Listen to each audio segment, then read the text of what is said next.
नमो तस्स भगवतो अरहतो सम्मा सम्बुद्धस्स। नमो तस्स भगवतो अरहतो सम्मा सम्बुद्धस्स। नमो तस्स भगवतो अरहतो सम्मा सम्बुद्धस्स। सतिपत्थान ध्यान भावना गर्ने उपासक उपासिकाहरू तथा सज्जन वृन्द सबैलाई म सुनन्द महास्तवीरको मङ्गल कामना छ। आज बुद्ध संवत 2558 तदनुसार विक्रम संवत 2071 साल असार 21 गते शनिबार अष्टमी यस सिद्धार्थ विश्वविद्यालयको कार्यालय साक्य सिंह विहारमा प्रतिपत्ति धर्म देशना तथा छलफल कार्यक्रम गर्दै आएको आज क्रम संख्या 3 ध्यानका मूल तत्त्वहरू भाग 1। यसमा सुरदेखि ध्यानको मूल तत्त्वहरूको कुरा बताउनेछु, व्याख्यान गर्नेछु। ध्यानको प्रक्रियाद्वारा मानसिक तत्त्वहरूको कार्यहरूलाई अर्थात् चित्त र चेतसिकहरूको कार्यहरूलाई राम्ररी अवलोकन गर्न, राम्रोसँग हेर्न सकिन्छ।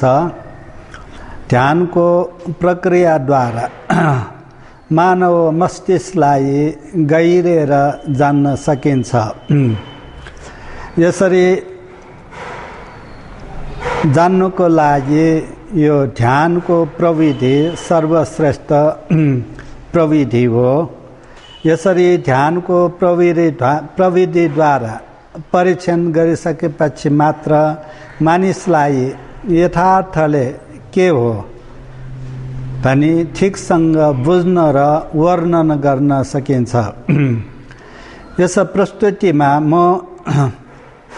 यसको अभ्यासको निम्ति एउटा साधारण मार्गदर्शन प्रदर्शन गर्दै ध्यान तथा मनस्थितिका आधारभूत तत्त्वहरूलाई अर्थात् तत्त्वहरूको विवेचना गर्नेछु।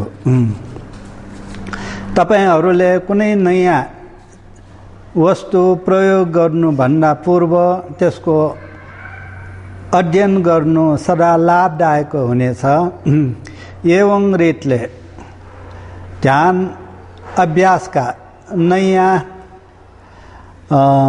ध्यानकर्ताहरूले ध्यान अभ्यास गर्नु पूर्व यस मार्गदर्शनको अध्ययन गर्नु र बुझ्नु हुनेछ भन्ने म आशा गर्दछु। यो यहाँहरूको लागि लाभदायक हुनेछ, उपयोगी हुनेछ। सोध्न र उत्तर दिनुपर्ने पहिलो क्वेसन हो अथवा प्रश्न हो, ध्यान के हो? साधारणतया एउटा वस्तुमा मनलाई स्थिर गर्नु र एकाग्रता प्राप्त गर्नु ध्यान हो। यो चेतना शक्तिको केन्द्रीयकरण हो। चित्त र चेतसिकहरूको वेगलाई कतै प्रत्याकर्षित नगरी तथा नडुलाए समान रूपले ठिकसँग एउटै वस्तुमा केन्द्रित गर्नु ध्यान गर्नु हो। यसलाई समाधि पनि भनिन्छ। यस रूपको ध्यानले मानसिक घबराहटलाई हटाउँछ अनि तत्पश्चात हलचल नभएको शान्त मन स्वभावत आनन्द र समाधिस्थ हुन्छ। ध्यान प्रस्तुत वस्तुमाथि अनुशीलन विचारशील एवं चिन्तनको व्यवस्थित तरिका हो। यसले अव्यवस्थित चिन्तनहरूलाई नियन्त्रण गर्दछ र वस्तुहरूलाई यथार्थ रूपमा के हुन् बुझ्दछ। ध्यान भनेको प्रदत्त वस्तुको सावधानी हो, स्मृति हो। मन ध्यानमा लीन हुँदा बाह्य वस्तुको अर्थात् बाह्य जगतको बिल्कुलै याद हुँदैन। जसरी मूर्तिकर्ताले मूर्ति ढलान गर्दछ ढाल्दछ त्यस्तै नि ध्यान गर्ने व्यक्तिले ध्यानकर्ताले एउटै वस्तुमा मनलाई स्थिर गर्ने कोसिस गर्दछ। स्थिर र व्यवस्थित चिन्तन कार्य नै ध्यान हो। ध्यान विभिन्न प्रकारका छन्। पहिला साधारण रूपमा भन्नुपर्दा ध्यान दुई किसिमका छन्। एउटा मिथ्या समाधि र अर्को सम्यक समाधि। मिथ्या समाधि भनेको गलत समाधि हो। सांसारिक शक्ति लाभ गर्नको लागि, अरूलाई दुःख दिनको लागि अर्थात् स्वार्थ पूरा गर्नको लागि उद्देश्य गरेर गर्ने ध्यानलाई मिथ्या समाधि भनिन्छ। यसलाई गर्नु हुँदैन अर्थात् चाहिँ कुशल हुँदैन। अरू सम्यक समाधि। सम्यक समाधि भनेको सही समाधि हो। शान्ति प्राप्त गर्नुको लागि, निर्वाण प्राप्त गर्नुको लागि गरिने ध्यान नै सम्यक समाधि हो। यस सम्यक समाधिलाई दुई भागमा विभाजित गरी राखिएको छ अर्थात् विभाजित गर्न सकिन्छ। एउटा समर्थ भावना र अर्को विपस्सना भावना।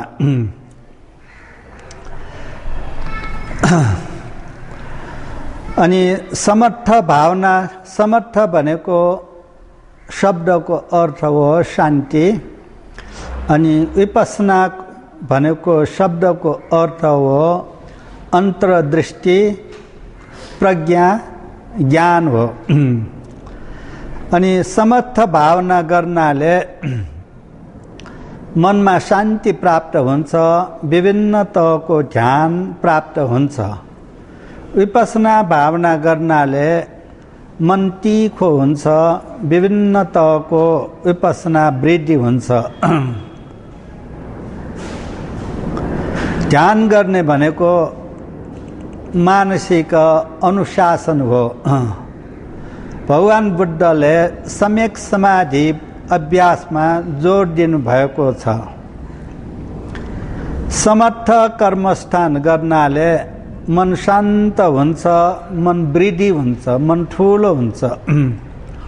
समर्थ समाधिले हलचल भइरहेको वा डुलिरहेको मनलाई चाहिँ नियन्त्रण गर्दछ। एकाग्र प्राप्त गर्दछ। मनको स्वभाव अत्यन्त सूक्ष्म, चञ्चल, परिवर्तनशील छ, अस्थिर छ। समर्थ समाधिले क्लेशहरूलाई नियन्त्रण गर्दछ, पूर्ण रूपमा नियन्त्रण गर्दछ। तर पूर्ण रूपमा निर्मूल गर्न सक्दैन। समर्थ समाधि गर्नाले तह तहको ध्यान, रिद्धि, चमत्कार पनि प्राप्त हुन्छ। भदन्त बुद्ध घोषाचार्यले विशुद्धि मार्गमा तथा धम्मपद अर्थकथा र अन्य ग्रन्थहरूमा ध्यानलाई चाहिँ ध्यान गर्ने दुई किसिमका छन् भनेर देखाइराखेको छ। एउटा आरम्भन उपनित ध्यान, अर्को लक्षण उपनित ध्यान। यहाँ उपनित ध्यान भनेको ध्यान नै हो, ध्यान गर्नै हो। अनि आरम्भन भनेको मनको आधार, मनको विषय हो। अनि त्यो मनको विषयमा ध्यान गर्नुलाई आरम्भन उपनित ध्यान भनिएको हो।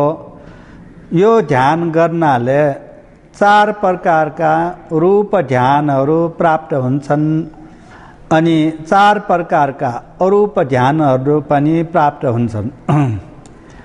लक्षण उपनित ध्यान गर्नाले, लक्षण उपनित ध्यान भनेको लक्षण भनेको लक्षण नै हो, उपनित ध्यान भनेको ध्यान गर्नु नै हो। अनि ध्यान गर्दाखेरि त्यो विषयवस्तुको लक्षणलाई हेर्ने, त्यो लक्षणलाई चाहिँ कस्तो छ भनेर बुझ्ने, यो बुझ्नुलाई नै लक्षण उपनित ध्यान भनिएको हो। अनि लक्षण भनेको यहाँ सबै चिज वस्तुहरूको साधारण सामान्य लक्षण 3 प्रकारका छन्। एउटा अनित्य, अर्को दुःख, अर्को अनात्मा। यो अनित्य, दुःख, अनात्मालाई बुझ्नुको लागि ध्यान गर्नु नै लक्षण उपनित ध्यान गर्नु हो। विपस्सनाले मनलाई तीखो पार्छ, नाम रूपलाई यथार्थ रूपमा बुझ्छ, निर्वाण प्राप्त गर्छ। समर्थ भावना र विपस्सना भावना परस्परमा सहयोगी हुन्छन्। मनको एकाग्रता र स्मृति सम्प्रजन्य समर्थ भावना गरे पनि विपस्सना भावना गरे पनि आवश्यक पर्दछ। स्मृति सम्प्रजन्य नै सतिपत्थान ध्यानको भावनाको मुख्य आधार हो। स्मृति सम्प्रजन्य विकास गर्नु नै ध्यान गर्नु हो। ध्यान अभ्यासका फाइदाहरू धेरै छन्। ध्यान मानव प्राणीहरूको उचित गुण हो र यस रूपमा मानवले प्राप्त गर्न सक्दछ, जसले प्राप्त गर्ने साहस गर्दछ, प्रयास गर्दछ। वास्तविक ध्यान व्यक्तिगत हो। यो एउटा चारित्रिक मानसिक गुण पनि हो। मानिसहरू सुख र शान्ति चाहन्छन्। मानिसहरू भौतिक सुखलाई चाहिँ अपर्याप्त ठाने, अपर्याप्त सम्झेर ध्यान गर्न चाहन्छन्। ध्यान अभ्यासका फाइदाहरू धेरै भएको हुनाले अब यहाँ चाहिँ मैले ध्यानका फाइदाहरूलाई चाहिँ 2 ग्रुपमा छुट्याएको छु। पहिला म साधारण फाइदा, यो साधारण ग्रुप नै बताउँछु। ध्यानको फाइदा के छ भनेर। 1, ध्यान गरेपछि तपाईको मन शान्त र सफा हुन्छ। तपाईको स्मरण शक्ति ध्यान गर्नु पूर्व भन्दा बलियो हुन्छ, राम्रो हुन्छ। 2, तपाई प्रसन्न हुनुहुन्छ। तपाईको वर्ण चहकिलो हुनुहुन्छ, चहकिलो हुन्छ। 3, तपाई आनन्द र शान्तपूर्वक सुत्न सक्नुहुन्छ। अर्थात् चाहिँ डरलाग्दो सपनाहरू नदेखिकन शान्तपूर्वक सुत्न सक्नुहुन्छ। 4, तपाई सजग र जागरिलो हुनुहुनेछ। 5, तपाई अरूप्रति मैत्री र सहिष्णुता हुनेछ तपाईमा। 6 तपाईको मन सफा भएको राम्रो भएको कारणले तपाईँ शारीरिक र मानसिक रोगबाट चाहिँ टाढा हुनेछ। अथवा रोग नै भए तापनि रोग निको गर्नलाई पनि यसले धेरै सहयोग गर्दछ। यी फाइदाहरू ध्यान तहमा नपुगे पनि, जस्तै क्लास 1 मा नपुगे पनि क्लास 1 मा पुग्नुभन्दा पहिला नर्सरी कक्षा जस्तै नर्सरी तहको ध्यान गरे तापनि यी फाइदाहरू प्राप्त गर्न सकिन्छ। तर ध्यानको तहमा नै पुगिसकेपछि प्रथम ध्यान, द्वितीय ध्यान इत्यादि प्राप्त भइसकेपछि अर्कै किसिमको फल प्राप्त हुन्छ, फाइदा प्राप्त हुन्छ, अलौकिक शक्तिहरू पनि प्राप्त हुन्छ। प्रथमतः रूप ध्यान, तहको रूप ध्यान अनि तहको अरूप ध्यान विपස්සना प्राप्त गर्नु नै एउटा यो ध्यान अभ्यासको फाइदा हो। त्यो बाहेक पनि एक मनोमयी प्राप्त हुन्छ।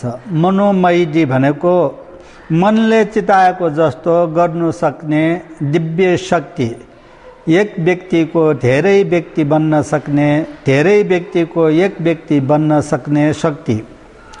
2 इद्धि विद्धि अर्थात् चाहिँ नेपालीमा रिद्धि चमत्कार भने पनि हुन्छ। जमिनमा जस्तै पानीमा हिँडडुल गर्न र पानीमा जस्तै जमिनमा डुबकिल मार्न सक्ने शक्ति। अनि 3 दिव्य स्रोत, देवताको जस्तो स्रोत अर्थात् कान, सुन्न सक्ने क्षमता, ताराको स्वर, स्वर्गको, नर्कको, पारभन्दा उताको इत्यादि शब्द सुन्न सक्ने शक्ति। नम्बर 4 चेतोपरीय ज्ञान अर्थात् अर्काको चित्तको कुरा बुझ्ने, अर्को मनको कुरा बुझ्न सक्ने क्षमता। अर्को मन कस्तो छ, राग सहित छ, राग रहित छ, द्वेष सहित छ, द्वेष रहित छ, मोह सहित छ, मोह रहित छ इत्यादि किसिमले अर्काको मन जान्न सक्ने क्षमता। नम्बर 5 पुव्य निवासानुसति ज्ञान अर्थात् चाहिँ पूर्व जन्मको कुरा बुझ्न सक्ने शक्ति। पूर्व जन्मको, 1 जन्मको, 2 जन्मको, 100 जन्मको, 1000 जन्मको, लाखौं जन्मको, करोडौं जन्मको कुरालाई चाहिँ बुझ्न सक्ने ज्ञान, क्षमता। अनि नम्बर 6 दिव्य चक्षु अर्थात् चाहिँ दिव्य चक्षु, देवताको जस्तो आँखा। साधारण मानिसले हेर्ने भन्दा टाढासम्म हेर्नु सक्ने अर्थात् चाहिँ दिव्य चक्षु, देवताले हेर्ने जस्तै अर्को लोकमा पनि हेर्न सक्ने, विभिन्न लोकमा हेर्न सक्ने दिव्य चक्षु पनि प्राप्त हुन्छ। अनि नम्बर 7 आश्रवक्षय ज्ञान अर्थात् चाहिँ मनको मलिलो क्लेशलाई, मानसिक क्लेशलाई पूर्ण रूपले निर्मूल गर्ने ज्ञान, निर्वाणलाई चाहिँ साक्षात्कार गर्ने ज्ञान प्राप्त हुन्छ। यी विभिन्न तहको ज्ञान मध्ये यो लास्टको ज्ञान आश्रवक्षय ज्ञान अर्थात् चाहिँ आश्रवक्षय ज्ञान सबैभन्दा महत्त्वपूर्ण ज्ञान हो। अरू मनोमयीदेखि दिव्य चक्षुसम्म ज्ञानको विलासिता हो, ज्ञानको विलासमय ज्ञान हो।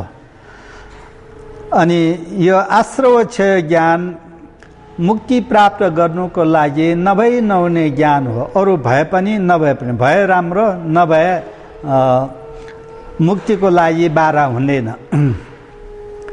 यसरी ध्यान गर्नाले तह तहको अलौकिक शक्ति, अलौकिक फाइदाहरू पनि प्राप्त हुन्छ। ध्यान गर्नुलाई ध्यानको विषय लिने अर्थात् चाहिँ यो माथिको जानकारी प्राप्त भइसकेपछि जिज्ञासुको मनमा यस्तो पनि कुरा उत्पन्न हुन सक्छ कि मेरो लागि कुन ध्यान विषय उपयुक्त छ, कुन ध्यान विषय उपयुक्त हुन्छ भने एउटा चाहिँ प्रश्न उठ्न सक्छ।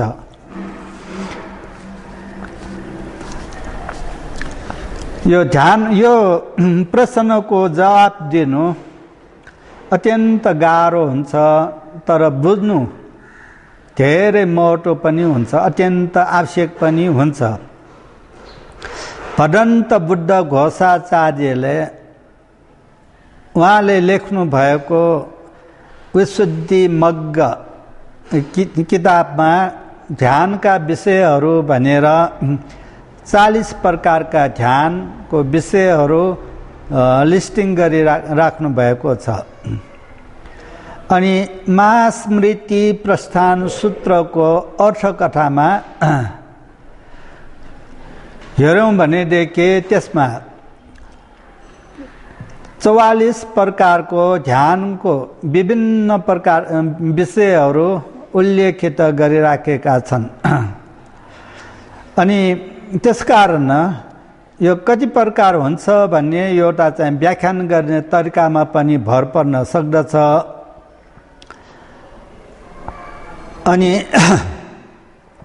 ध्यानको विषय नै धेरै प्रकारको भएकोले पनि यो धेरै विषय छ भन्नु पर्यो। मैले पत्ता लगाएको अनुसार 73 प्रकारका ध्यानका विषयहरू छन्। 73 प्रकार। यी ध्यानका विषयहरू ध्यानकर्ताको चरित्र अनुसार छनौट गरिदिन्छ।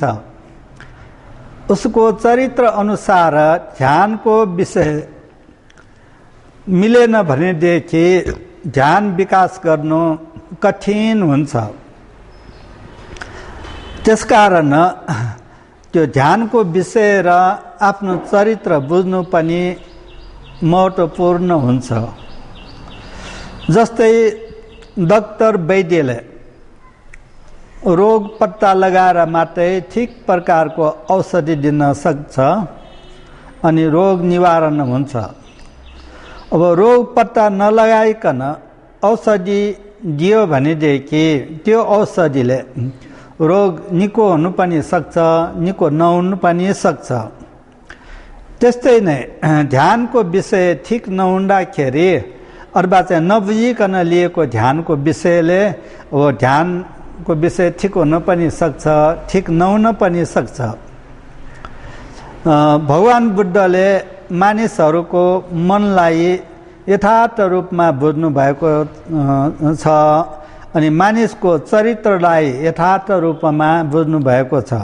अनि त्यसकारण उहाँले चाहिँ ध्यानको विषय दिँदाखेरि कहिले पनि फरक हुँदैन, अचूक हुन्छ। अनि त्यसरी भगवान बुद्धको महान ज्ञान अचूक क्षमताद्वारा अनगिन्ती पुरुष महिलाहरूले ध्यानमा सफलता प्राप्त गरे। तर अहिले दक्ष गुरुको अभाव पनि छन्। दक्ष गुरुको अभावले गर्दा पनि मानिसहरूलाई ध्यानमा सफलता प्राप्त गर्नु गाह्रो छ। यो एउटा पोइन्ट भयो। अनि अर्को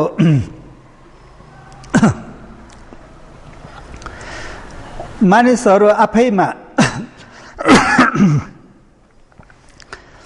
पहिलाको युगमा भन्दा वर्तमान युगमा मानिसहरूको चासो अति रूपमा त्यो भौतिक विकासमा, भौतिक सुख सुविधा प्राप्त गर्नेतर्फ झुकाव छन्। अनि त्यसकारण पनि ध्यानमा सफलता प्राप्त गर्नु धेरै गाह्रो हुन्छ।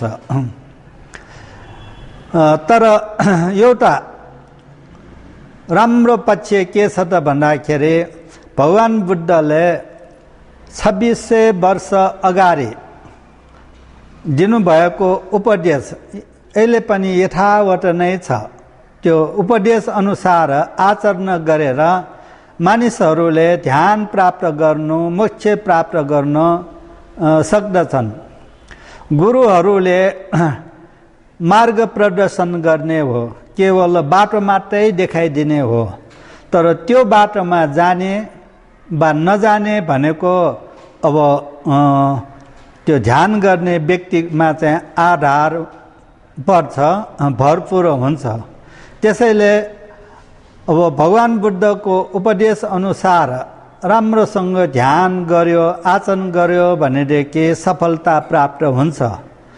अब राम्रोसँग ध्यान गरेन, आत्मविश्वास भएन भनेदेखि सफलता प्राप्त गर्न गाह्रो पनि हुन सक्दछ।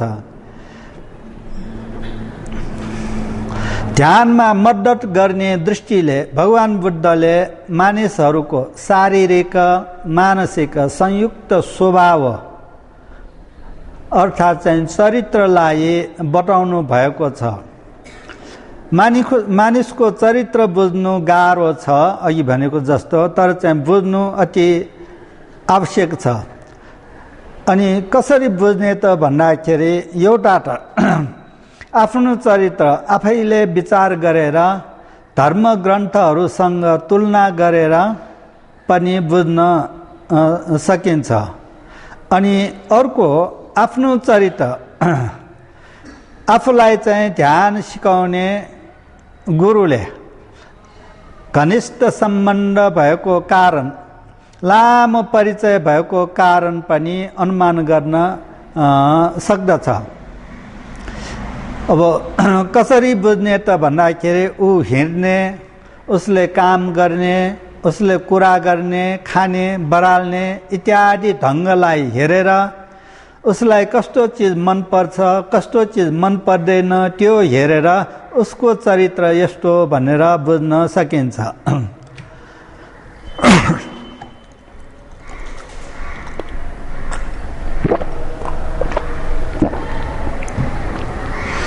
तर पनि चरित्र बुझ्नु भनेको सजिलो चिज होइन। मानिसहरू हेर्दाखेरि सबै उस्तै जस्तो लागे पनि हरेक व्यक्तिमा फरक चरित्र छ। अब भनौँ कि यहाँ चाहिँ हामीले चाहिँ 10-20 जना मान्छेलाई हेऱ्यौँ भनेदेखि अब सायद 10-20 प्रकारकै चरित्र हुन सक्छ। उदाहरणको लागि भनौँ, कोही अलिकति लोभ गर्ने स्वभावको हुन सक्दछ, कोही अलिकति चाँडै रिसाउने स्वभावको हुन सक्दछ, कोही नरिसाउने, त्योभन्दा अब ठुल्ठुलो घटना घटे पनि नरिसाइकन बस्नु सक्ने, कोही चाँडै बुझ्नु सक्ने, कोही चाहिँ बुझ्नु नसक्ने, यी सबै फरक चरित्र हुन्। अनि भगवान बुद्धका अग्र श्रावक, मुख्य श्रावक, प्रथम श्रावक भन्नु पर्यो सारिपुत्र महास्तवीर। सारिपुत्र महास्तवीरका प्रज्ञा, ज्ञान अप्रमेय थियो, असीमित थियो। उहाँको प्रज्ञाको चाहिँ प्रज्ञाको 16 भाग गर्ने, अनि त्यो 16 भागको 1 भाग प्रज्ञा प्राप्त भयो भनेदेखि त्यो व्यक्ति विश्वमा एकदम ठुलो हुन्छ। त्यो 16 भागको 1 भाग प्रज्ञा हुने विश्वमा कोही पनि थिएन र छैन पनि अहिलेसम्म पनि। तर पनि उहाँले ध्यानको विषय दिँदाखेरि पनि कहिलेकाहीँ अब भुल हुँदो रहेछ। श्रावस्तीका एकजना तरुण उसको नाउँ हो सुवर्णकारक, सुनको काम गर्ने व्यक्ति। उसको बाउलाई बाउदेखि चाहिँ अब सुवर्णको काम गर्ने भएको हुनाले उसलाई चाहिँ सुवर्णपुत्र भनिन्छ, सुवर्णकारक पुत्र। अनि अब सुवर्णकारक पुत्र अर्थात् चाहिँ त्यो सुनको काम गर्ने व्यक्ति, तरुण व्यक्ति सारीपुत्र मास्तवीरका आएर भिक्षु बन्नुभयो। अनि सारीपुत्र मास्तवीरले सोच्नुभयो कि यो तरुण छ, तरुण व्यक्तिमा धेरै राग हुन्छ, रागचित्त धेरै हुन्छ। त्यसकारण त्यो रागचित्तलाई, रागलाई चाहिँ हटाउनुको निमित्त अशुभ ध्यान गराउनु पर्छ भनेर उहाँले चाहिँ यो शरीरमा भएको रौँ, छाला, मासु, भित्र आन्द्रा इत्यादि त्यो विचार गरी हेर्ने, ध्यान गर्ने त्यो कोठासको ध्यान सिकाउनु भयो। अर्थात् चाहिँ अशुभ ध्यान भनिन्छ यसलाई, अशुभ ध्यान सिकाउनु भयो। अनि त्यो तरुण भिक्षुले अब ऊ एकदम राम्रो, उसको रूप राम्रो थियो। अनि अब हुन्छ भन्थे भनेर चाहिँ जङ्गलमा गएर ध्यान गर्यो। ध्यान गर्दा गर्दै मन एकाग्रता पनि भएन, केही पनि प्राप्त भएन। हुँदा हुँदै दिक्क भएर भन्थे मलाई त केही पनि भएन भनेर भन्नु आउनुभयो। अनि सारीपुत्र मास्तवीरले तिमीले चाहिँ राम्रोसँग गरेन होला, फेरि गर्नु नि, यस्तो गर्नु उस्तो गर्नु भनेर त्यसलाई नि अलिक विस्तृत रूपमा बताउनु भयो, आश्वासन दिनुभयो। अनि उहाँ गएर फेरि चाहिँ ध्यान गर्नुभयो। गर्दा गर्दै 3 महिनापछि आउनुभयो, केही पनि ध्यान छैन, उहाँले चाहिँ सोध्नुभयो। अनि सारीपुत्र मास्तवीरले सोध्नुभयो कि यसले चाहिँ राम्रोसँग नबुझेको जस्तो त लागेन, तर पनि यस्तो गर्नु नि भनेर चाहिँ उपमा सहित दिएर फेरि व्याख्यान गरेर उहाँले चाहिँ पठाउनु भयो। फेरि ध्यान गर्दा गर्दै केही पनि भएन। अनि 4 महिना बित्यो हुँदा हुँदै। अनि पछि आउँदाखेरि सारीपुत्र मास्तवीरलाई चाहिँ गजब लाग्यो। मैले ध्यान दिएको, ध्यान गर्ने विषय दिएको अब अरू सबैलाई चाहिँ ठिक भइराखेको छ। अब उसको चाहिँ अब के नमिलेको होला, सायद बुद्धले मात्रै उसलाई चाहिँ बोर गराउनु पर्ने हो कि भनेर मनमा राखेर उसलाई चाहिँ लिएर भगवान बुद्ध बस्नुभएको बिहारमा जानुभयो। गएर भगवान बुद्धलाई चाहिँ वन्दना गरी अनि बताउनु भयो, भन्थे यो सुवर्णकारक मेरो शिष्य हो, मसँग बस्ने व्यक्ति हो। उसलाई चाहिँ यसरी यसरी ध्यान सिकाएको, उसले चाहिँ केही पनि ध्यान प्राप्त गरेन, त्यसकारण तपाईँ कहाँ ल्याएको हो भनेर चाहिँ भन्नुभयो। अनि भगवान बुद्धले यसो विचार गर्नुभयो, उसको मनको कुरा, उसको पूर्वजन्मको कुरा सबै थाहा पाउनुभयो। अनि थाहा पाइसकेपछि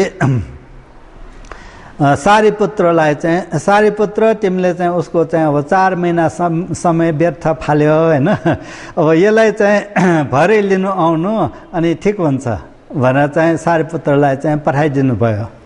अब बिहान जानुभएको, तर किताबमा त बेलुका भनेको छ, यो तर्कानुकूल हुँदैन, भिक्षा जानलाई जानुभएको भनेको हुनाले उहाँ चाहिँ त्यहाँबाट चाहिँ भिक्षा गर्नु जानुभयो। अनि भगवान बुद्धले अब कुनै स्रोत अनुसार उसलाई चाहिँ सँगै भिक्षा माग्नु पनि लग्यो। अनि उसलाई चाहिँ राम्रा चिवरहरू, राम्रा वस्त्रहरू, राम्रा खानाहरू पनि अब उहाँहरूको चाहिँ चमत्कारद्वारा अथवा क्षमताद्वारा प्राप्त गराइदिनु भयो। अनि बिहारमा आएर भगवान बुद्धले चाहिँ भिक्षु तिमीले यो फुल एउटा हातमा लिनु, अनि त्यो बिहारको छेउमा एउटा कुनामा गएर त्यहाँ बालुवा थुपारेर राख्नु, बालुवा छ त्यहाँ, त्यो बालुवाको थुप्रोमा लगेर यो चाहिँ फुल रोपेको जस्तो खुसार्नु। अनि तिमी चाहिँ त्यसको अगाडि बसेर रातो रातो रातो भनी हातमा चाहिँ यसो यसो गरिराख्नु, दलेर राख्नु भनेर चाहिँ भन्नुभयो। अनि त्यो व्यक्तिले त्यस्तै गरी बस्यो। अनि भगवान बुद्धलाई थाहा छ कि यो व्यक्ति 500 जन्मसम्म लगातार सुनको काम गरेर आएको रे। 500 जन्मसम्म लगातार अब जहिले पनि सुन मात्रै हेरेर बसेको हुनाले उसलाई चाहिँ अशुभ हेर्ने त्यो मनमा मिलेन, मन लाग्दैन। त्यसकारण भगवान बुद्धले राम्रो कर्णिकार फुल सृजना गर्नु भएको, अनि लोटस पनि भन्छ, कमलको फुल पनि सृजना गर्नुभयो भनेर भनिरहेको छ। दुईटै छ त्यहाँ। अनि उसले चाहिँ अब कमलको फुल हेर्दा हेर्दै यसो के दलेर बस्दा बस्दै अनि फुल चाहिँ परिवर्तन भएको देख्यो। पहिला चाहिँ राम्रो त्यो पानी नै चुहला जस्तो लागेको, अहिले चाहिँ अलिकति वेलेको जस्तो चाहिँ लाग्यो। के भएको हेर्दा हेर्दै अब यो चाहिँ ज्ञान नभएको के त्यो आसक्ति नभएको, आसक्ति अब मानिसमा भएदेखि आसक्ति हुन्छ। अब फुल अर्थात् चाहिँ पराठ रुखहरूमा आसक्ति छैन। अब यस्तो चिज पनि यसो चाहिँ वेलेर जाने रहेछ, अब मान्छे कस्तो होला त भने उसलाई चाहिँ चेतना भयो। अनि भगवान बुद्धले उसलाई चाहिँ हौसला दिँदै दृष्टिले त्यही फुललाई चाहिँ अब परिवर्तन गरी देखाउनु भयो। अनि अर्को त्यो पोखरीमा भएको फुल चाहिँ अब जस्ताको तस्तै पानी नै चुहला जस्तो लागेको छ। त्यहाँ चाहिँ अब अरू केटाहरू पनि खेलिराखेका छन्। अब त्यो त्यहाँ बालुवामाथि राखेको फुल चाहिँ वेलिसक्यो। अनि अब मानिस पनि अब यसरी नै कुहेर जानेछ भनेर उसलाई चाहिँ विचार आयो। हुँदा हुँदै त्यो अनित्यको ज्ञान भयो, दुःखको अनात्माको ज्ञान भयो। उसलाई चाहिँ सारा ब्रह्मलोकसम्म नै यो जलेको जस्तो उसको मनमा चाहिँ दाह लाग्यो।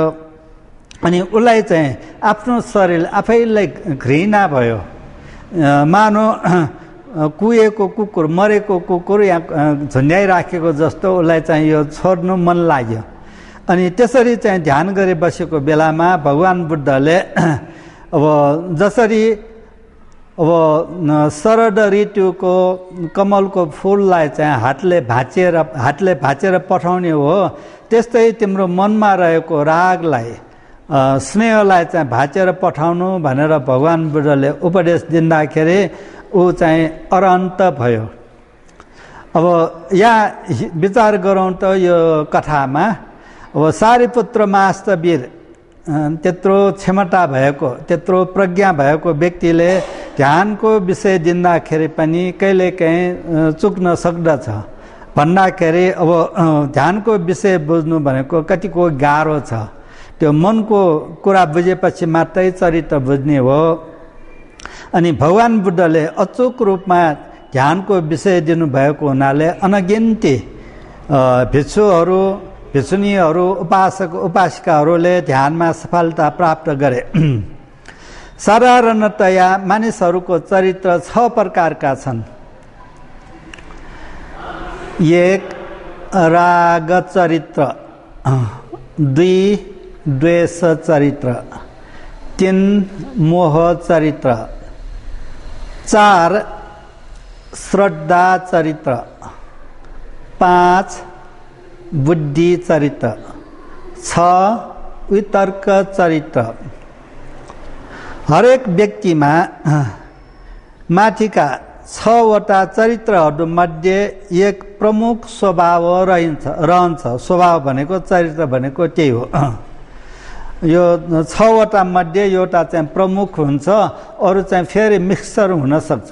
अनि मिक्सचर हुँदाखेरि अनि चरित्र धेरै हुन्छ, बुझ्नु झन्झन गाह्रो हुन्छ। कुन चरित्रको व्यक्तिलाई कस्तो प्रकारको ध्यान विषय उचित हुन्छ भन्ने उदाहरणसहित यहाँ छोटो यो 6वटा चरित्रको व्याख्यान गर्छु। राग चरित्र, राग भनेको काम भोग गर्ने इच्छा, इन्द्रियहरूबाट सुख प्राप्त गर्ने इच्छा हो। अनि त्यो चरित्र, त्यो स्वभाव, त्यो इच्छा धेरै भएको व्यक्तिलाई चाहिँ राग चरित्र भएको व्यक्ति भनिन्छ। अब समाजमा हेऱ्यौँ भनेदेखि अब बराबर समाचारमा आउँछ होइन, कसैले कसैलाई चाहिँ रेप गर्यो इत्यादि भनेर। अब कोही मान्छे अब त्यही मान्छे चाहिँ त्यही आइमाईसँग चाहिँ अब वर्षौँ बस्दाखेरि पनि केही छैन होइन। कोही मान्छेलाई अब देख्ने बित्तिकै चाहिँ रेप गर्नुपर्ने कस्तो चरित्र होला त त्यहाँ। अनि अब त्यसले पनि थाहा हुन्छ कि राग चरित्र धेरै भएको व्यक्तिले विपरीत लिङ्गी सँग धेरै त्यो प्रभावित हुन्छ, आकर्षित हुन्छ अनि थाम्नै नसकेको जस्तो पनि हुनसक्छ। उसँग चाहिँ राग अर्थात् चाहिँ आसक्ति धेरै धेरै भएको हुनाले त्यो रागलाई चाहिँ हटाउनु नै उसको लागि चाहिँ फाइदा हुन्छ। यो राग चरित्रलाई हटाउनुको लागि त्यसको विपरीत स्वभाव भएको, त्यसको उल्टो स्वभाव भएको ध्यानको विषयमा ध्यान गर्नु पर्दछ। राग किन उत्पन्न हुन्छ त भन्दाखेरि त्यो व्यक्ति राम्रो भनेको विचार आएकोले उसलाई चाहिँ आसक्ति बढ्यो, राग बढ्यो। अनि अब ध्यान गर्दाखेरि अब त्यही व्यक्तिमा भएको पदार्थ पनि भित्र हेऱ्यो भनेदेखि अब तिम्रो माथि माथि हेर्दाखेरि राम्रो भए तापनि भित्रसम्म हेर्दाखेरि त्यो चाहिँ राम्रो होइन रहेछ, त्यो आँखाको भ्रम मात्रै रहेछ भनेर उसलाई चाहिँ बुझाउनुको लागि अनि शरीरको अशुभ फोहोर पदार्थ देखाउनुको लागि त्यो अशुभ ध्यान गर्ने हो। अब जस्तै अब शरीरभित्र रगत छ, मासु छ, आन्द्रा छ, अब गु छ, पिसाब छ इत्यादि छ। अब यस्तो चिजलाई चाहिँ हेरेर ध्यान गर्यो भनेदेखि उसँग चाहिँ ध्यान विकास भयो भनेदेखि त्यो सबै याद हुँदाखेरि उसको राग हटेर जान्छ। त्यो त राम्रो होइन रहेछ, फोहोर पदार्थ रहेछ भनेर चाहिँ राग हटेर जान्छ। अनि त्यस कारण अब अशुभ भावना गर्नु, मरेको व्यक्तिलाई हेरेर ध्यान गर्नु यसको लागि चाहिँ उपयुक्त हुन्छ। अनि अब छोटो छोटो मात्रै भन्छु। अनि द्वेष चरित्र, द्वेष भनेको रिस हो। रिस धेरै धेरै भएको, द्वेष धेरै धेरै भएको मानिसलाई चाहिँ द्वेष चरित्र भएको मानिस भनिन्छ। अब कुनै मानिस द्वेष धेरै भएको व्यक्तिलाई चाहिँ केही त्यो आफूलाई चाहिँ अनुकूल नभएको केही परिस्थिति भयो भनेदेखि रिस उठिहाल्छ। अनि रिस थाम्नु नसक्ने हुन्छ, क्षणक्षणमा रिस आउने, मन अप्रसन्न हुने, खिन्न हुने अनि रिसाउने। अब अरू व्यक्तिलाई चाहिँ अब द्वेष चरित्र नभएको व्यक्तिलाई चाहिँ त्यतिको रिस चाँडै आउँदैन। अनि त्यस कारण त्यो द्वेष धेरै भएको व्यक्तिको लागि त्यसको विपरीत भएको, त्यसको उल्टो भएको मैत्री भावना गर्नुपर्दछ, मैत्रीको ध्यान गर्ने। द्वेष भनेको अर्कालाई बिगार्ने करापनको चित्त हो। अनि मैत्री भनेको अरूलाई सुखी होस् भनेर नरम प्रकारको मन विकास गर्ने हो। अनि त्यस कारण मैत्री भावना गर्नु नै द्वेष चरित्र भएको मानिसको लागि औषधि जस्तै हो। चाँडै रिस उठ्छ भनेदेखि चाँडै मैत्री भावना गर्नु पर्दछ। हरेक पल्ट रिस हुँदाखेरि हरेक पल्ट त्यो मैत्री विकास गर्दै लग्यो भनेदेखि पछि आएर मैत्री पूर्ण हुँदाखेरि ऊ चाहिँ अरन्त नै हुन्छ, क्लेश निर्मूल हुँदाखेरि अनि द्वेष बाँकी नै रहँदैन, कम्तीमा अनागामी हुन्छ। अनि त्यस कारण मैत्री भावना उसको लागि चाहिँ औषधि समान हो।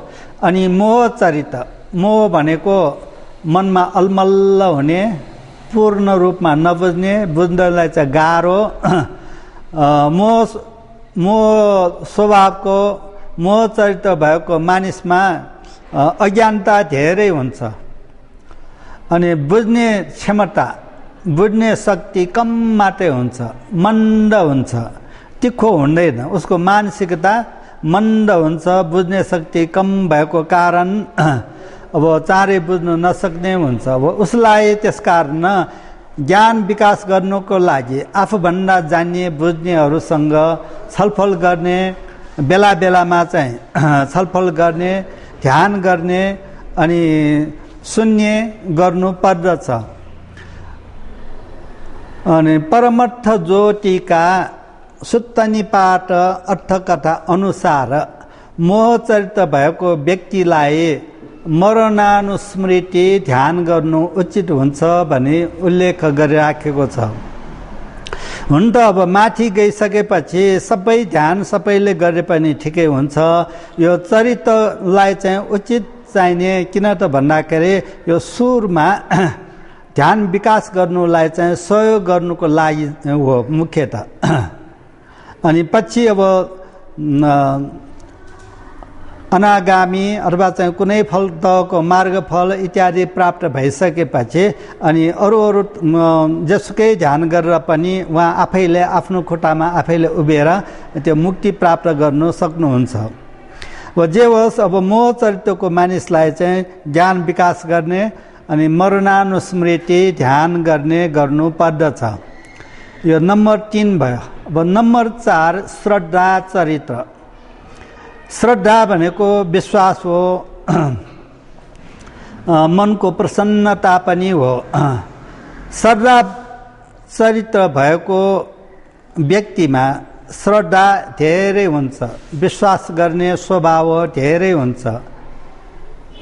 अनि उसको श्रद्धाको प्रवृत्तिको निर्माणमा प्रयोग हुने बुद्धानुस्मृति भावना गर्नु पर्दछ।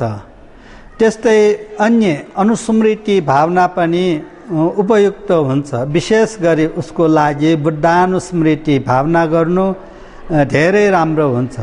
यसरी भावना गर्दाखेरि उसलाई पहिला उपचार समाधि प्राप्त हुन्छ। अनि बुद्धि चरित्र यो नम्बर 5 हो। बुद्धि चरित्र भएको मानिसमा बुद्धि तीक्ष्ण हुन्छ, यथार्थलाई बुझ्ने क्षमता बलियो हुन्छ, चाँडै सिक्न सक्ने, चाँडै बुझ्न सक्ने हुन्छ। अनि उसको बुद्धि सँगसँगै विकास हुने, उसलाई चाहिँ ध्यानको विषय भन्नु नै धर्मानुपස්සनमा भएको 4 आर्य सत्य भयो। त्यस्तै नाम रूपको विभाजन गर्ने, पञ्चस्कन्धको ध्यान गर्ने, त्यस्तै आयतनको ध्यान गर्ने इत्यादि। यसरी ध्यान गर्दाखेरि यो अरूलाई चाहिँ गाह्रो भए तापनि उसको बुद्धि तीक्ष्ण भएको हुनाले उसको लागि धेरै फाइदा हुन्छ, चाँडै विकास हुन्छ। अनि अन्तमा ध्यान यो चरित्र नम्बर 6 वितर्क चरित्र। वितर्क भनेको अनियन्त्रित रूपले मनमा तर्कना भइराख्ने अनि उदासपूर्वक दुःखको पूर्व अनुमान गर्ने, यस्तो हुँदा के गर्ने, त्यस्तो हुँदा के गर्ने इत्यादि सोचेर मनमा चाहिँ चिन्ता त्यो बिर्सनु पनि नसक्ने, समाधान पनि गर्नु नसक्ने त्यस्तो स्वभावको मानिसलाई चाहिँ वितर्क चरित्र भएको मानिस भनिन्छ।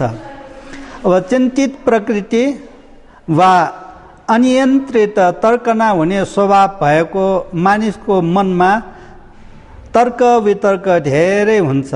त्यसकारण त्यस व्यक्तिको लागि आनापान स्मृति भावना गर्नु, आनापान स्मृति कर्मस्थान गर्नु उपयुक्त हुन्छ। उसको लागि औषधि जस्तो नै हुन्छ, मन शान्त भएर जान्छ अनि ध्यान विकास हुन्छ। अब यो चाहिँ अब 6 प्रकारका चरित्रहरूलाई चरित्र भएको व्यक्तिलाई कुन प्रकारको ध्यान गर्दाखेरि उपयुक्त हुन्छ भने यहाँ चाहिँ उदाहरणसहित छोटो व्याख्यान गरेँ। वो विस्तृत रूपमा यहाँहरूले चाहिँ निर्वाण मार्ग हेर्नु होला।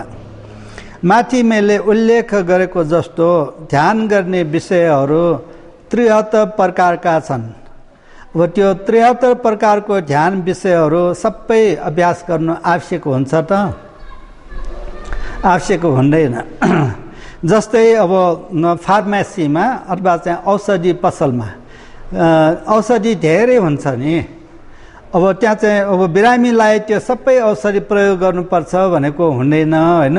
अब आफूलाई अनुकूल हुने अब कति प्रकार, 1-2 प्रकार, 3-4 प्रकार, कति प्रकार हो त्यति प्रकार चाहिँ प्रयोग गर्यो भनेदेखि रोग निको हुन्छ। त्यस्तै नै अब यो 73 प्रकारका ध्यानका विषयहरूमध्ये आफ्नो चरित्र अनुसार कुन विषय ध्यान गर्ने हो त्यो आफूलाई उपयुक्त हुने केही प्रकार त्यो ध्यान विकास गर्दै जाँदाखेरि पछि आफैले पनि त्यो परिवर्तन गर्दै थप्दै लान पनि सक्ने हुन्छ। जस्तै अब आनापाना स्मृति ध्यान गर्दाखेरि 4वटा स्मृति प्रस्थान पुरा हुन्छ अनि 4वटा स्मृति प्रस्थान पुरा हुँदाखेरि 7वटा बोध्यङ्ग पनि पुरा हुन्छ। 7वटा बोध्यङ्ग पनि पुरा हुँदाखेरि विमुक्ति, विद्या र विमुक्ति दुवै प्राप्त हुन्छ। अनि त्यसकारण अब यो 4वटा सतिपट्ठान ध्यान गर्नु नै यो मुख्य प्रकारको ध्यान हो। अनि ध्यानका विषयहरू यदि मिलेन भनेदेखि फेर्नु पर्ने हुन्छ। अनि मिले पनि अब डाक्टरले औषधि दिँदाखेरि यो खाइसकेपछि अनि पछि यो खानु है भनेर दिँदाखेरि त्यसले चाहिँ सहयोगबाट, त्यसको सहयोगबाट यसले विकास हुन्छ, काम हुन्छ भनेर चाहिँ दिन्छ। अब ध्यान पनि अब त्यस्तै तरिका पनि हुन्छ। अनि ध्यान गर्दाखेरि अब त्यो विकास अनुसार टपिक फेर्नुपर्ने पनि हुन सक्दछ। अनि विकास नभएकोले ध्यानको टपिक, ध्यानको विषय नमिलेकोले पनि उसलाई चाहिँ मिल्ने तरिकाको चाहिँ ध्यानको विषय फेर्नुपर्ने हुन सक्दछ। तर ध्यानको विषय फेर्नु पर्दछ भनेर आफूले चाहिँ ध्यान गर्दाखेरि एकछिन ध्यान गऱ्यो खै अरन्तै भएन, फेरि अर्को दिन एकछिन गऱ्यो अरन्तै भएन, खै यस्तो छ भनेको हो कि होइन।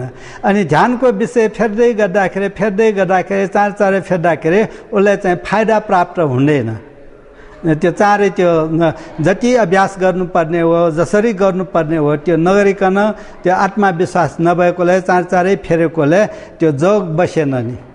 एउटा उदाहरणको लागि भनौँ, पानी प्राप्त गर्नुको लागि मान्छेले इनार खान्छ अनि अलिकति इनार खनेर खै यहाँ त पानी छैन रहेछ भने त्यो छोडेर अर्को ठाउँमा फेरि खन्नु गयो, फेरि त्यहाँ पनि अलिकति खन्यो पानी छैन, फेरि अर्को ठाउँमा फेर्यो अन्त पनि पानी छैन। अब हुँदै अब धेरै ठाउँमा खन्यो तर चाहिँ पानी पत्ता लागेन। तर वास्तवमा त्यहाँ पानी छ, उसले खनेको गहिराई नपुगेको। अनि त्यसकारण अब गहिरोसम्म खन्दाखेरि पानी त्यहीँबाट आउँछ। त्यस्तै नै त्यही ध्यानको विषय राम्रोसँग जति गर्नुपर्ने हो त्यति गर्यो भनेदेखि अब ध्यान प्राप्त हुन सक्दछ। तर चाहिँ अब मिल्दैन भनेदेखि अब त्यसको फल पनि फेरि विचार गर्नुपर्ने गाह्रो चिज यो पनि हो। अब मिलेन भनेदेखि अब त्यसैमा चाहिँ अब गर्दै अब फलको आशा गरेर बस्नु, अब चट्टानको ढिस्कोमा छरिएको बोडीको त्यो फल उब्जिन्छ भनेर बस्नु जस्तै हो। अब चट्टानको ढिस्कोमा चाहिँ फल फल्छ त। अनि अब ध्यानको विषय पनि अब त्यस्तै हुन सक्दछ। त्यसकारण अब फेर्नु पनि पर्छ, तर कस्तो हुँदाखेरि कस्तो प्रकारको ध्यान विषय फेर्ने त्यो सोचेर, अथवा चाहिँ किन फेर्नु पर्यो यो सोचेर मात्रै फेर्नुपर्छ, न त हटपट्टि फेर्नु पनि हुँदैन। हरेक व्यक्तिले ध्यान गर्न सक्दछ। हरेक तरुणी, युवा युवती, बुढाबुढी, अझ बच्चाहरूले पनि ध्यान गर्न सक्दछ। ध्यान भनेको जो कोहीले पनि गरेर त्यो फाइदा प्राप्त गर्न सक्दछ। तर ध्यान गर्नु अघि उसमा चाहिँ शील भएको हुनुपर्दछ। शील भएन भनेदेखि ध्यान हुँदैन। ध्यान गर्नु अघि भगवान बुद्धप्रति श्रद्धा व्यक्त गर्ने, समर्पित हुने, म बुद्धको शरणमा जान्छु, म धर्मको शरणमा जान्छु, म सङ्घको शरणमा जान्छु। दोस्रो बार पनि म बुद्धको शरणमा जान्छु, दोस्रो बार पनि म धर्मको शरणमा जान्छु, दोस्रो बार पनि म सङ्घको शरणमा जान्छु, तेस्रो बार पनि म बुद्धको शरणमा जान्छु, तेस्रो बार पनि म धर्मको शरणमा जान्छु, तेस्रो बार पनि म सङ्घको शरणमा जान्छु भनेर यो बुद्धप्रति, धर्मप्रति, सङ्घप्रति समर्पित भएर ध्यान गर्नु पर्दछ। अनि शील पनि पालना गर्नुपर्दछ। शील भनेको इन्द्रियहरूलाई चाहिँ संयम गर्ने हो। साधारणतया गृहस्थीहरूले ध्यान गर्दाखेरि कम्तीमा 5 वटा शील पालना गर्नुपर्दछ।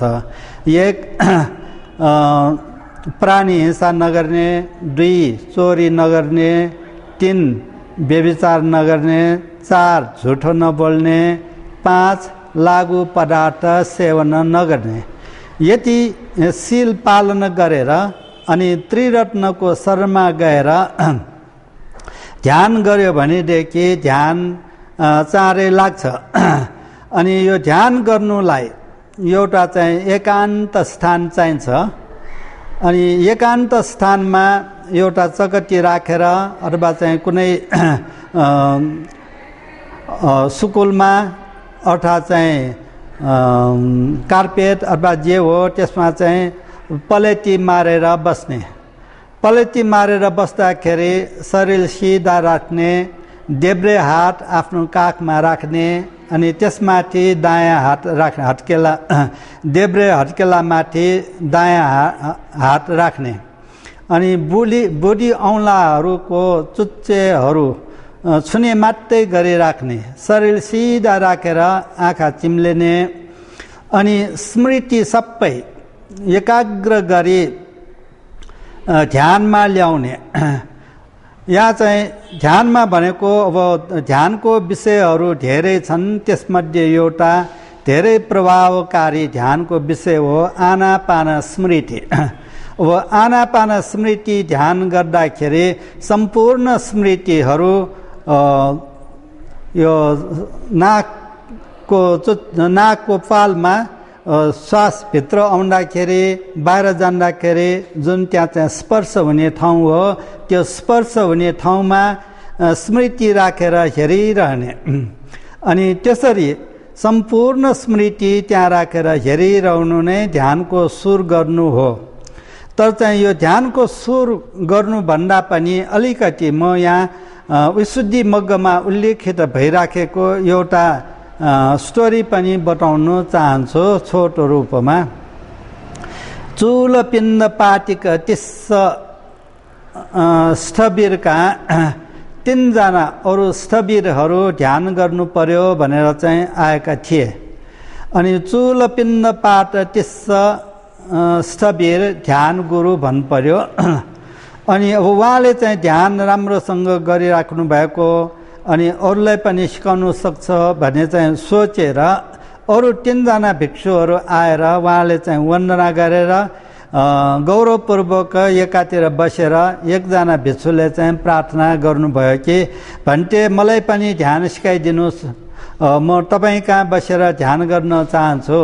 यदि तपाईँको हितमा तपाईँले चाहिँ अब तपाईँले यो गर्नुहोस् त्यो गर्नुहोस् जे भने पनि म चाहिँ मान्छु भन्ने किसिमले उहाँले चाहिँ भन्नुभयो कि तपाईँको हितको लागि, तपाईँको लाभको लागि मलाई चाहिँ यो 100 वटा बाँस उभ्याउनु हुने त्यो पर्वतको टुप्पाबाट त्यहाँबाट हाम फालेर जानु भने पनि म हाम फाल्न तयार छु भन्टे भनेर भन्नुभयो।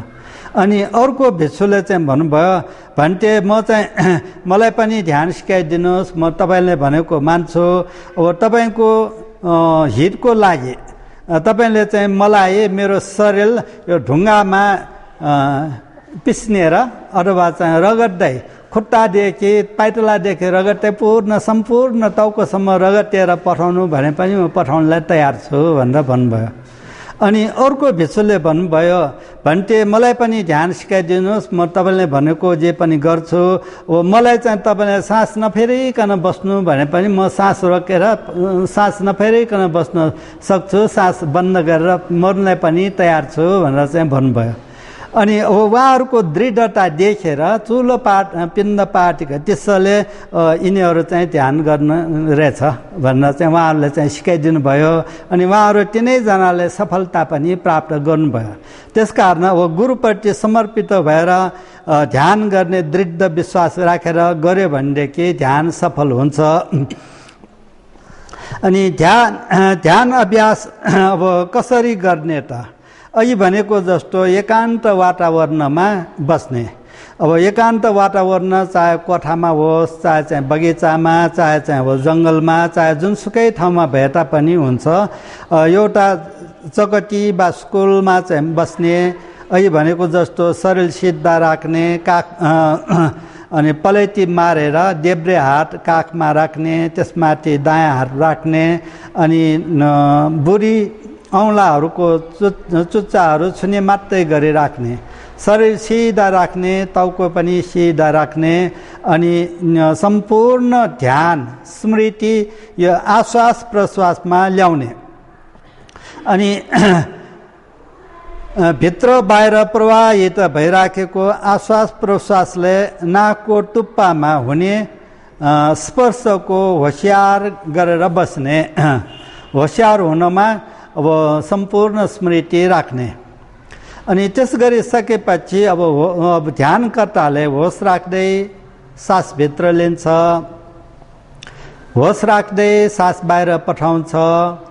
लामो सास भित्र लिइरहँदाखेरि लामो सास भित्र लिइरहेको छु भनी जानिरहन्छ। लामो सास बाहिर पठाइरहँदाखेरि लामो सास बाहिर पठाइरहेको छु भनी जानिरहन्छ। छोटो सास भित्र लिइरहँदाखेरि छोटो सास भित्र लिइरहेको छु भनी जानिरहन्छ। छोटो सास बाहिर पठाइरहँदाखेरि छोटो सास बाहिर पठाइरहेको छु भनी जानिरहन्छ। सम्पूर्ण काय सासलाई जानी सास भित्र लिन्छु भनी सिकिरहन्छ। सम्पूर्ण काय सासलाई जानी सास बाहिर पठाउँछु भनी सिकिरहन्छ। काय संस्कारलाई अर्थात् चाहिँ सासलाई शान्त गरी सास भित्र लिन्छु भनी सिकिरहन्छ। काय संस्कारलाई अर्थात् सासलाई शान्त गरी सास बाहिर पठाउँछु भनी सिकिरहन्छ। अनि यसरी आनापाना स्मृति आश्वास प्रश्वासमा ध्यान राखेर अब जति बढिसक्यो त्यति बढी ध्यान गर्ने। यो ध्यान भगवान बुद्ध बोधिसत्व हुँदाखेरि पनि यही ध्यान गर्नुभएको थियो। महासतिपट्ठान सुत्तको अट्टकथा अनुसार सबै बुद्ध सबै बोधिसत्वहरूले यी सतिपट्ठान ध्यान गरेर आनापाना स्मृतिको ध्यान गरेर सफलता प्राप्त गर्नुभयो। अनगिन्ती सत्पुरुषहरूले ध्यान गरेर अरन्तत्व प्राप्त गर्नुभयो यही ध्यान गरेर। यो ध्यानको महत्त्व धेरै छ, यसको व्याख्यान पनि धेरै छ, 2-3 दिन नै गर्ने छ, धेरै छ, मसिनो छ। अनि अब ध्यान गर्दाखेरि तहको फाइदा प्राप्त हुन्छ। भगवान बुद्धले भन्नुभएको छ शील पालना इन्द्रिय संयम गर्दाखेरि इन्द्रियहरू नाक मुख इत्यादि आवश्यक ठाउँमा मात्रै प्रयोग गर्ने अनि अनावश्यक रूपमा चाहिँ प्रयोग नगर्ने। त्यसरी इन्द्रियलाई संयम गर्दाखेरि अव्यावश्यक सुख प्राप्त हुन्छ। अनि त्यो बाहिरबाट आउने जुन समस्या सम्भाव्य समस्या दुःख इत्यादि हो त्यो सबै हटेर जान्छ। अनि शील पालना गर्दाखेरि अनवज सुख प्राप्त हुन्छ, दोष नभएको सुख प्राप्त हुन्छ। अनि ध्यान गर्दाखेरि अचेतनक विशेष गरी आनापाना स्मृति ध्यान गर्दाखेरि अचेतनक केही मिक्सचर नभएको शुद्ध सुख प्राप्त हुन्छ। आनापाना स्मृति विकास हुँदै जाँदाखेरि त्यसमा कुनै पनि अकुशल प्रवेश हुन सक्दैन। प्रवेश हुने बित्तिकै त्यो चाहिँ जलेर गएको जस्तो खतम नै हुन्छ, त्यति पावर भएको। तर त्यो विषय चाहिँ विशेष यहाँ म व्याख्यान गर्दैन, अहिले चाहिँ त्यो ध्यानका मूल तत्त्वहरूको मात्रै सारांश व्याख्यान गर्दछु। अब यो आनापाना स्मृतिको ध्यान गर्दाखेरि आश्वास प्रश्वासले छुने ठाउँमा त्यसमा मात्रै ध्यान राख्नु भनेर यहाँ चाहिँ उदाहरण दिइराखेको छ। जस्तै अब जङ्गलमा अथवा चाहिँ पोखरीमा गएर त्यहाँको चाहिँ घाँसपात अथवा चाहिँ त्यो लहराहरू त्यो तानेर लिँदाखेरि त्यो तानेर लिने मान्छेलाई थाहा हुन्छ कि सानो सानो लिँदाखेरि सजिलैसँग लिन सक्ने हुन्छ अनि ठुलो झारपात इत्यादि त्यो लिँदाखेरि एकदम बल गरी तान्नुपर्ने हुन्छ उसले चाहिँ लामो तानिराखेको छु भन्ने उसलाई चाहिँ याद हुन्छ अनि छोटो तानिराखेको छु भन्ने उसलाई चाहिँ याद हुन्छ त्यस्तै नै आनापाना स्मृति गर्ने व्यक्तिले लामो सास लिइरहेको छोटो सास लिइरहेको त्यो जानिरहनु पर्दछ अर्को उदाहरण छ विशुद्धि मार्गमा दिइराखेको जस्तै काठ चिर्ने व्यक्तिले त्यो काठ र करौटीको दाँतहरू छुने ठाउँमा मात्रै उसको चाहिँ ध्यान रहने हुन्छ त्यो करौटीको दाँतले काठमा कुन ठाउँमा छुइराखेको छ त्यसमा मात्रै ध्यान राखेर उसले चाहिँ काठ चिर्छ अनि त्यो काठ चिरिरहेको बेलामा उसलाई चाहिँ थाहा हुन्छ कि अब हात लामो तानेको छोटो तानेको यो जिउ शरीर चलेको त्यो पनि याद हुन्छ तर भए तापनि उसको चाहिँ मुख्य याद भनेको त्यही अब काठ र करौटीको दाँतहरू छुएको ठाउँमा त्यसको मात्रै ध्यान हुन्छ त्यस्तै नै अब आनापाना स्मृति ध्यान गर्ने व्यक्तिले अब यो आनापाना स्मृति सासले छुने ठाउँमा स्पर्श हुने ठाउँमा त्यो ठाउँमा मात्रै मन राखिराख्नु अनि सासको अनुकरण गर्नु पर्दैन अनुकरण मतलब अब सास सँगसँगै अब सास बाहिर जाँदाखेरि मन पनि बाहिर गयो भनेदेखि त्यहाँ हुँदैन नि अनि सास भित्र आउँदाखेरि मन पनि भित्र कतै विचार गर्यो भनेदेखि त्यहाँ चाहिँ याद हुँदैन त्यसकारण अब त्यो गार बसेको मान्छे जस्तो गार बस्ने मान्छे गेटमा बसेर को भित्र आयो को बाहिर गयो त्यो याद गरिराख्छ त्यस्तै नै आनापाना स्मृति ध्यान गर्ने व्यक्तिले त्यो आश्वास प्रश्वासले स्पर्श भएको छुएको ठाउँमा त्यहाँ मात्रै याद गरेर ध्यान रहने अनि त्यसो गर्दाखेरि उचित हुन्छ यथाशक्य लामो समयसम्म ध्यान गर्ने अब व्यक्तिगत गर्दाखेरि जति घन्टा गर्नु सक्छ त्यति घन्टा पनि गर्ने अब कम्तीमा साधारणतया 1 घन्टा ध्यानमा रहनु राम्रो हुन्छ अनि अब कहिलेकाहीँ चाहिँ अब ध्यान गरिरहँदा मन चाहिँ असान्दर्भिक कुराहरूमा खुस्किन्छ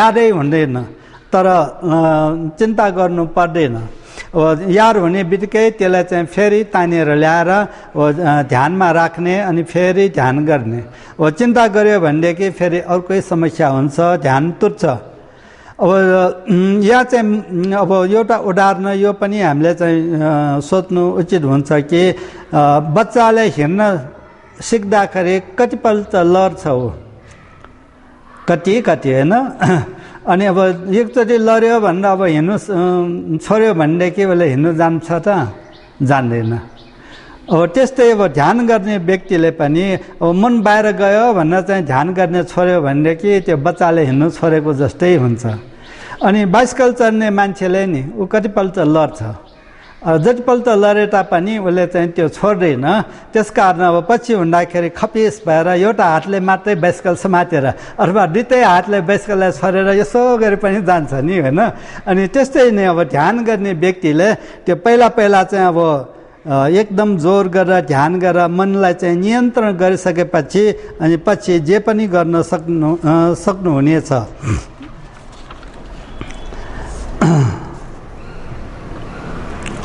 अनि अन्दाजी 1 घन्टा जति ध्यान गरिसकेपछि अनि यदि उठ्ने इच्छा भयो भनेदेखि बिस्तारै उठेर चङ्क्रमण गर्ने अन्दाजी 10-15 मिनटसम्म चङ्क्रमण गर्ने अनि फेरि आएर आसनमा बसेर त्यही आनापाना स्मृति ध्यानलाई चाहिँ कन्टिन्यू गर्ने लगातार गर्ने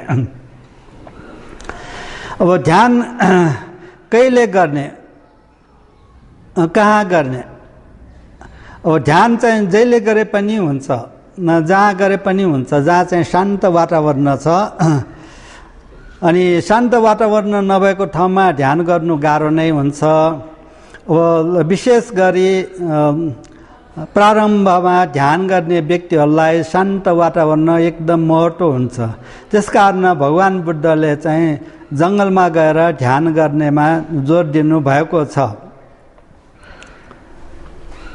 अनि उचित ठाउँ चाहिन्छ, त्यो कोठा भए पनि हुन्छ, बगैँचा अथवा चाहिँ अफिस जहाँसुकै पनि हुन्छ। अब यो सुरमा ध्यान गर्दाखेरि ध्यान शान्त वातावरण भएको किन चाहे त भन्दाखेरि त्यो ध्यानलाई चाहिँ शब्दहरू काँडा जस्तै हुन्छ, विघ्न हुन्छ, अनि ध्यानलाई चाहिँ बचाउनलाई गाह्रो हुन्छ। त्यसकारण त्यो बचाउनुको लागि पनि शान्त वातावरण, एकान्त वातावरण चाहेको हो। यहाँ चाहिँ एउटा उदाहरण छ, जस्तै वन्जु वृक्ष। वन्जु वृक्ष भनेको थाहा छ? बर पिपल भनौँ न, अथवा चाहिँ पिपलै भनौँ न, होइन? बर वा पिपल त्यस्तै हुन्छ, होइन? अब पिपलको बोट, पिपलको बिउ कस्तो हुन्छ?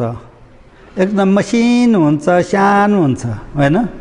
अनि त्यो बिउलाई चाहिँ रक्षा गर्नुलाई चाहिँ अब धेरै प्रकारको विचार गर्नुपर्दछ। हुरी बतास आए पनि त्यो बिउलाई चाहिँ उडाएर लान्छ, ठुलो पानी पर्यो भने पनि त्यसलाई चाहिँ बगाएर लान्छ, अनि त्यहाँ चाहिँ अब चराचुरुङ्गीहरू आएर पनि त्यो बिउलाई चाहिँ खाइदिन्छ। अनि त्यो उम्रेर आएपछि पनि पछि चाहिँ भेडा बाख्राहरूले, गाई बस्तुहरूले पनि खान सक्छ। अनि त्यस कारण अब त्यसलाई चाहिँ बचाउनु पर्यो।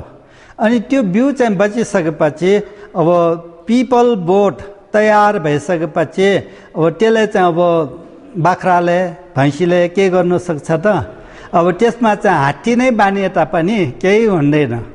त्यस्तै नै अब ध्यानको बिउ बचाउनुको लागि शान्त वातावरण, मेहनत, एकान्त सबै चाहिन्छ। अनि त्यो ध्यान चाहिँ विकास भएर आइसकेपछि, माथि आइसकेपछि, ठुलो विकास भइसकेपछि अनि जे पनि गर्नु सक्ने हुन्छ। त्यसकारण ध्यानको बिउलाई चाहिँ बचाउनु, यो वन्जु वृक्षको बिउलाई बचाउनु भन्दा पनि मोटो हुन्छ, गाह्रो पनि छ।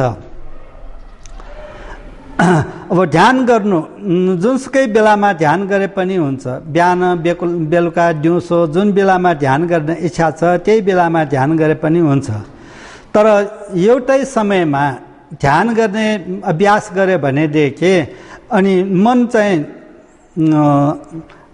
त्यहाँ चाहिँ आदतवश त्यो ध्यानमा बस्नु आउँछ।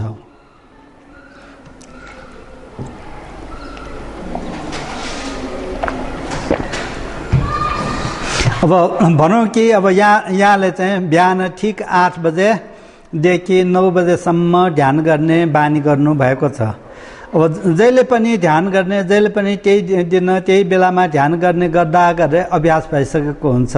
अनि कुनै दिन तपाईँ चाहिँ अब काम पर्यो, भनौँ कि तपाईँ सिंहदरबारमा दौड्नु पर्यो, हुँदा भने अब तपाईँ सिंहदरबारमा जानुभयो, अब 8 बजेतिर त तपाईँलाई झस्स स्मरण हुन्छ, त्यही ध्यानमा चाहिँ मन बस्नु आउने हुन्छ। अनि त्यसकारण अब एउटै समयमा ध्यान गर्नु उचित हुन्छ। यहाँ चाहिँ उदाहरणको लागि भनौँ, हामीले चाहिँ जङ्गली चराचुरुङ्गीहरूलाई चाहिँ चारा खान दिँदाखेरि एउटै समयमा एउटै ठाउँमा चारा खानु दियो भनेदेखि उनीहरू पहिला चाहिँ डर मान्दै आए तापनि पछि हुँदै निर्भिक्क भएर आउँछन्। अनि त्यही बेलामा त्यही ठाउँमा चाहिँ खानुलाई तयार भएर आइराखेको हुन्छ। त्यस्तै नै हाम्रो मनलाई चाहिँ एउटै समयमा चाहिँ ध्यान गर्ने चाहिँ अभ्यास भइसकेपछि ध्यान अभ्यासमा स्वतः आउँछ, ध्यान विषयमा चाहिँ केन्द्रित हुन आउँछ। अनि ध्यान गर्दा गर्दै आफूलाई विभिन्न प्रकारको अनुभव हुन सक्दछ। कसैले त्यही ध्यान गरे तापनि कसैले चाहिँ फाइदा बेफाइदा त प्राय हुँदैन, तर चाहिँ अब धेरै फाइदा भएको अथवा केही फाइदा नभएको अथवा अलिअलि भएको हरेक किसिमले चाहिँ हुन सक्दछ। अब त्यो आफ्नो अनुभव हो, आफ्नो ध्यान गुरुलाई चाहिँ बताउनु, अनि बेला बेलामा छलफल गर्नु, उहाँको सल्लाह माग्नु फाइदा हुन्छ, हित हुन्छ। अनि त्यस कारण अब मुख्यतः ध्यान गर्ने भनेको अभ्यास नै हो, अभ्यास धेरै गर्नुपर्दछ। अब भगवान् बुद्धले ठाउँ ठाउँमा भनिराख्नु भएको छ, उहाँले चाहिँ ध्यानको व्याख्यान गर्नुहुन्छ अनि ध्यानको व्याख्यान गरिसकेपछि अब कुन विषयमा कहाँ व्याख्यान गरेको हो उदाहरणको लागि भनौँ यहाँ भिक्षुनु सय सुत्त यो भिक्षुनीहरूलाई चाहिँ भिक्षुनीको आश्रममा भिक्षुनीहरू बस्ने ठाउँमा दिनुभएको उपदेश भन्नु पर्यो। यसमा चाहिँ उहाँले चाहिँ दुई किसिमको ध्यान बताउनु भएको थियो। एउटा चाहिँ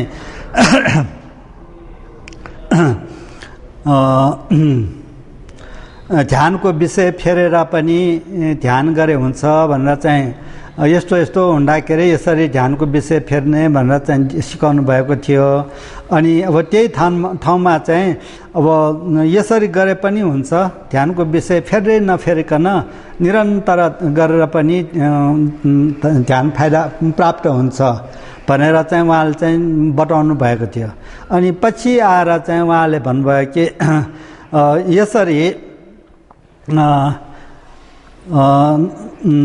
जुन चाहिँ हितैषी अनुकम्पक शास्त्रले श्रावकहरूलाई, श्रावक भनेको शिष्यहरूलाई जुन अनुकम्पा राखेर बताउनु पर्ने हो, गर्नुपर्ने हो, त्यो मैले अनुकम्पा राखेर तिमीहरूको लागि गरिदिइसकेँ।